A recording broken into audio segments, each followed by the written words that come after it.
Yoga? Eu tô usando tudo. Foi pra retiro esse Eu tô final de na semana? moda do Fez baralho yoga? já. Vamos falar antes do Fla-Flu, no Maracanã, o Flamengo e o Fluminense terminaram o clássico empatado. Esse jogo foi 1-1 e a Alcilene Brito conta pra gente. Fala, Alci. O duelo dos dois últimos campeões da Libertadores e de dois técnicos vitoriosos, com um tricolor ainda vivendo a alegria de ter conquistado a América, mas com o objetivo de atrapalhar o rival.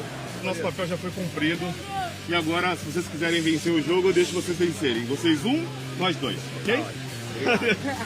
Já o Flamengo, que completou um mês com o técnico Tite à frente da equipe, vive a esperança de terminar o ano com um possível título para os rubro-negros. Com certeza, deixou o Flamengo chegar, agora vai ter que aturar, né, Renato? Hoje é a grande decisão, né? Passar hoje, aí vai sair na caça dos caras, aí esquece.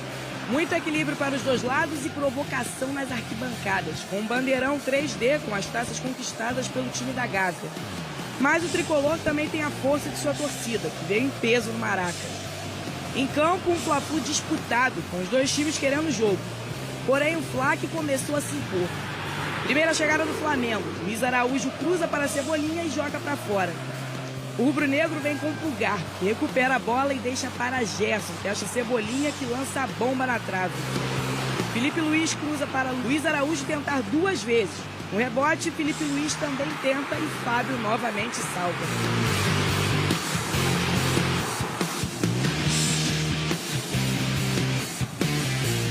O Fla queria o gol. Gerson arrisca e o paredão tricolor defende. E aí, quando parecia que o primeiro tempo iria terminar empatado, o Garacha Arrascaeta numa boa para abrir o placar. 1-0 Flamengo.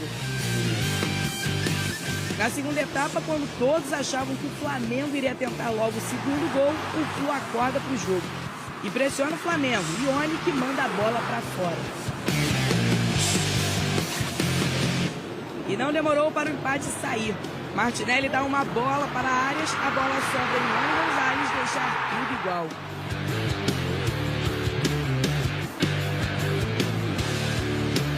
E aí só deu tricolor. Lima arrisca de longe, mas Rossi pega. Mudanças no time e o Flamengo desperta. Um chutão de Gerson. Quando parecia que iria animar, Nino e Gabigol discutem e trocam empurrões.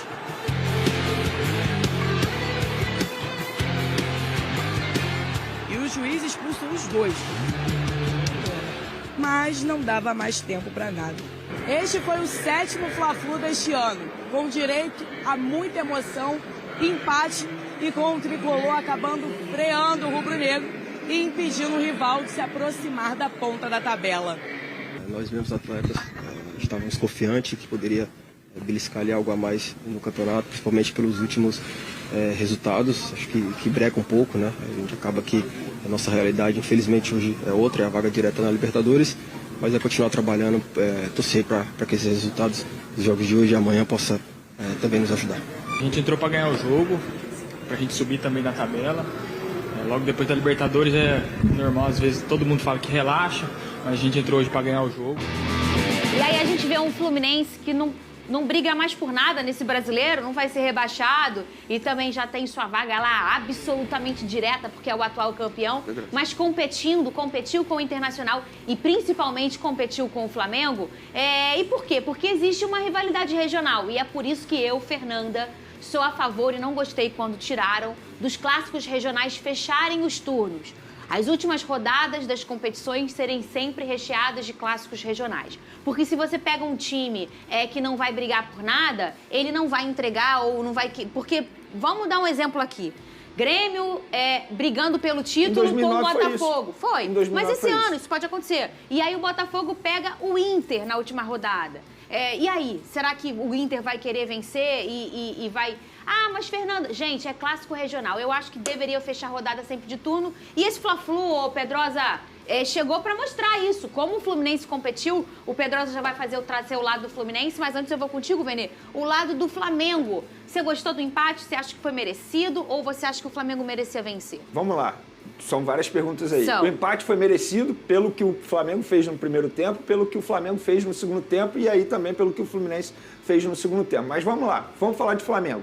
Esse jogo demonstra o que é o Flamengo na temporada. O que é? Extremamente irregular. Porque fez um bom primeiro tempo, na minha opinião, merecia ter feito mais de um gol, não soube aproveitar as oportunidades. E no segundo tempo caiu muito de produção. Mas caiu de produção graças à parte física dos jogadores, que visivelmente a gente pôde notar isso. Eu, particularmente, vi de perto lá do Maracanã, os jogadores caíram muito de produção por conta do cansaço. E os jogadores que entraram no segundo tempo, e aí eu vou mencionar todos, Thiago Maia, Everton Ribeiro, Gabigol e Bruno Henrique, não conseguem sustentar a mesma regularidade dos jogadores do primeiro tempo, a mesma intensidade. E é isso, esses jogadores não são mais intensos, tanto é que hoje eles não são considerados titulares no time do Tite.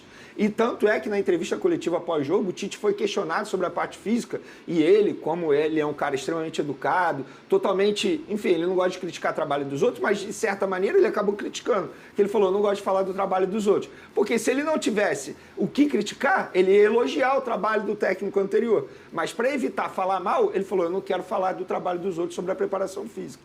Mas assim, de fato, isso aí demonstra o que é o Flamengo na temporada. Agora, se você parar e analisar assim, num contexto geral, o resultado foi ruim? Não. A gente está falando de um adversário extremamente difícil, que acabou de ser campeão da Libertadores, que todo mundo sabia que ia dar a vida em campo diante do Flamengo para atrapalhar a vida do Flamengo no Campeonato Brasileiro, tendo em vista que o Flamengo ainda sonha com o título do Campeonato Brasileiro, e o resultado não foi ruim. Se a gente parar e analisar, o Flamengo tem um jogo a menos, certo? Se vencer o Red Bull Bragantino, fica na terceira colocação. Óbvio que aí tem que torcer contra o Botafogo, que também tem um jogo a menos, tem que torcer contra o Palmeiras, mas para aqueles que sonham o título, o resultado, de maneira geral, no contexto geral, não foi ruim. Eu, particularmente, nem estava sonhando tanto com o título assim. Acho que o Flamengo tem que focar no G4.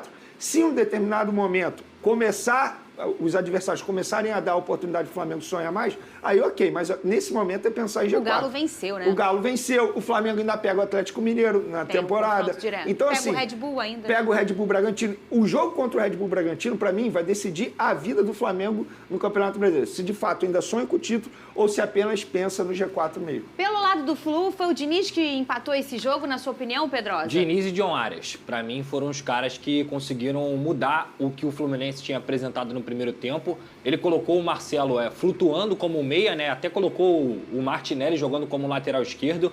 Uma coisa típica do Diniz, porque ele libera o Marcelo para dar um pouco mais de qualidade, mas isso não aconteceu. Muito pelo contrário, eu acho que o Flamengo foi muito superior e se tem alguém para eu destacar no primeiro tempo é o Fábio. Inclusive, vou falar uma coisa aqui. A gente vem tratando o Lucas Perry durante a temporada inteira como o melhor goleiro do Brasil. O segundo turno do Lucas Perry é ruim. E o Fábio está desde o início da temporada no mesmo alto nível de sempre. Para mim, o melhor goleiro da temporada 2023 do futebol brasileiro se chama Fábio. E ele evita uma larga vantagem do Flamengo no primeiro tempo, sim, com várias defesas absurdas. E aí, no segundo tempo, o Fluminense vem com a mexida, porque ele tira o Marlon, recua o André, coloca o Lima, tira o Keno, coloca o Ione Gonzalez e o time realmente muda de figura naquele momento, porque o Arias começa a influenciar dentro da partida com várias movimentações em vários setores. Inclusive, ele consegue dar assistência para o Ione Gonzalez de cabeça no lançamento, se eu não me engano, do próprio Martinelli. Então, para mim, a capacidade do Diniz de ter colocado o Lima, de ter ganhado um pouco mais o meio campo, porque o Flamengo estava dominando. O John Arias conseguindo ter liberdade, porque ele corre pelas duas pontas, o Keno já tinha saído. E aí, espetou um pouco mais o Ione Gonzalez para ser esse atacante e ele acabou fazendo o gol. Em relação a destaque negativo, eu não vou nem dizer negativo, mas eu acho que o John Kennedy poderia ter finalizado a partida, porque ele perdeu um gol cara a cara, mas tinha um moleque que meteu o gol da Libertadores, então eu não vou destacar esse cara negativo. Do lado do Flamengo tem um destaque negativo, mas aí eu não vou ser engenheiro de obra pronta, porque quando a gente trouxe a escalação, Felipe Luiz no time titular, eu elogiei por conta da saída de bola. Mas esse jogo mostra que Felipe Luiz, infelizmente, está no fim de carreira. Tanto é que o gol do Fluminense sai nas costas dele, numa jogada que o John Arias, que é baixinho, gente. O John Arias é baixinho, ele ganha na bola aérea do Felipe Luiz, que nem pulou na bola. Porque o Felipe Luiz estava extremamente cansado. Tanto é que depois o Tite até botou o Ayrton Lucas para tentar melhorar. Mas aí fica... Tinha até uma expectativa sua em relação ao Felipe Luiz. Exatamente. Então, assim, não tem jeito. Eu não vou ficar criticando o Felipe Luiz, mas isso mostra que ele não aguenta mais fisicamente. Um beijo para o preparador de goleiros do